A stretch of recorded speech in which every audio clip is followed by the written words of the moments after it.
अब हम यहाँ पिछले व्याख्यान में हमने इसके बेसिक कॉन्सेप्ट ऑफ कल्चर के बारे में बात की थी। अब हम संस्कृति के अर्थ के बारे में बात कर रहे हैं। तो संस्कृति शब्द का प्रयोग अनेक अर्थों में किया गया है। क्रॉबर एम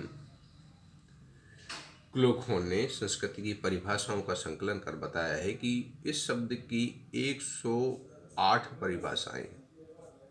साहित्यकारों ने सामाजिक आकर्षण एवं बौद्धिक श्रेष्ठता को प्रकट करने के लिए संस्कृति शब्द का प्रयोग किया।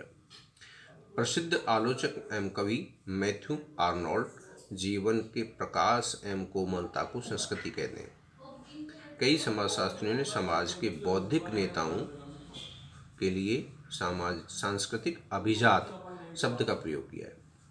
दार्शनिक केसिरर एम सोरोकिन तथा मेकावर जैसे समाजशास्त्री मानव की नैतिक, आध्यात्मिक और बौद्धिक उपलब्धियों के लिए संस्कृति शब्द का प्रयोग करते हैं। संस्कृति शब्द संस्कृत भाषा से लिया गया है। संस्कृत और संस्कृति दोनों ही शब्द संस्कार से बने हैं। संस्कृति का अर्थ है कुछ कृत्यों की पूर्ति करना। एक हिंदू जन्म से ही अनेक प्रकार के संस्कार करता है, जिसमें उसे विभिन्न प्रकार की भूमिका निभानी पड़ती है। संस्कृति का अर्थ होता है विभिन्न संस्कारों द्वारा सामूहिक जीवन के उद्देश्यों की प्राप्ति। यह परिमार्जन की एक प्रक्रिया है। संस्कारों को संपर्क करके ही एक मानव सामाजिक प्राणी बनता है। नैतिक दृष्टि से भी संस्कृति का संबंध नैतिकता, सच्चाई, ईमानदारी, आदर्श, नियमों एवं सद्गुणों से है। संस्कृति का संबंध सत्यम शिवम सुंदरम से है, यानी ट्रुथ, गॉड और ब्यूटी। हीगल, कांट और लाबेल आदि ने संस्कृति का नीति शास्त्रीय अर्थ में प्रयोग किया है।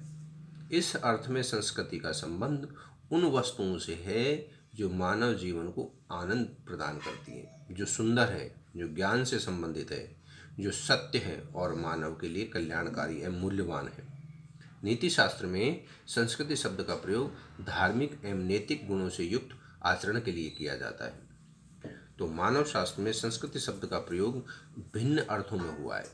मजूमदार एवं मदान लोगों के जीने के ढंग को ही संस्कृति कहते हैं। मजूमदार और मदान लोगों के जीवन जीने की शैली या ढंग को ही संस्कृति मानते हैं। प्रारंभिक मानव शास्त्रियों में टायलर की परिभाषा विस्तृत है। आपके अनुसार संस्कृति वह समग्र जटिलता है जिसमें ज्ञान, विश्वास, कला, आचार, कानून तथा और ऐसी ही अन्य क्षमताओं एवं आदतों का समावेश है, जो मनुष्य समाज का एक सदस्य होने के नाते प्राप्त करता है। टायलर की इस परिभाषा से यह स्पष्ट किया गया कि संस्कृति सामाजिक विरासत है, समाज द्वारा मानव को दिया हुआ उपहार है। टायलर की परिभाषा की व्याख्या करते हुए मेलिनोवस्की कहते हैं कि सामाजिक विरासत को हम भौतिक और अभौतिक या मूर्त और अमूर्त भागों में बांट सकते हैं। दूसरे शब्दों में हम ये कह सकते हैं कि संस्कृति जीवन की संपूर्ण विधि, टोटल वे ऑफ लाइफ है तथा मानसिक, सामाजिक और भौतिक साधन है जिससे कि जीवन की वह विधि बनी हुई है। पर्यावरण का मानव निर्मित भाग कहते हैं, इसको पर्यावरण का मानव निर्मित भाग भी कहते हैं। अब हम बात करते हैं समाजशास्त्रीय अर्थ की। तो समाजशास्त्रीय अर्थ में संस्कृति को समाज की धरोहर या विरासत के रूप में परिभाषित किया जा सकता है।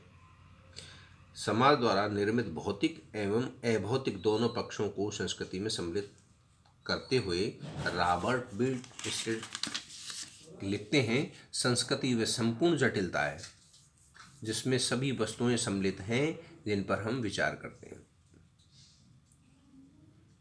कार्य करते हैं और समाज के सदस्य होने के नाते अपने पास रखते हैं।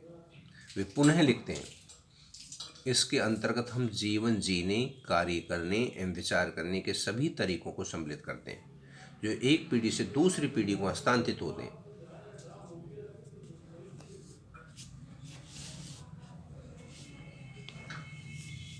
वे लिखते हैं कि इसके अंतर्गत हम जीवन जीने, कार्य करने एवं विचार करने के लिए उन सभी तरीकों को सम्मिलित करते हैं जो एक पीढ़ी से दूसरी पीढ़ी को हस्तांतरित होते हैं और समाज के स्वीकृत अंग बन जाते हैं।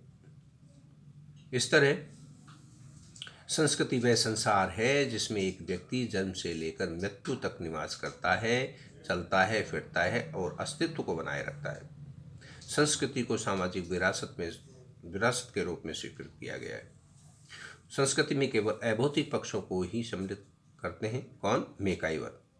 मेकाइवर संस्कृति के केवल अभौतिक पक्षों को ही सम्मिलित करते हैं। फेयरचाइल्ड के अनुसार प्रतीकों द्वारा सामाजिक रूप से प्राप्त और संचालित सभी व्यवहार प्रतिमानों के सामूहिक नाम ही संस्कृति है। इस तरह हम यहाँ पर इस निष्कर्ष पर पहुँचते हैं कि संस्कृति वह संपूर्ण जटिलता है जिसमें सभी वस्तुएं सम्मिलित हैं, जिन पर हम विचार करते हैं, कार्य करते हैं और समाज के सदस्य होने के नाते अपने पास रखते हैं।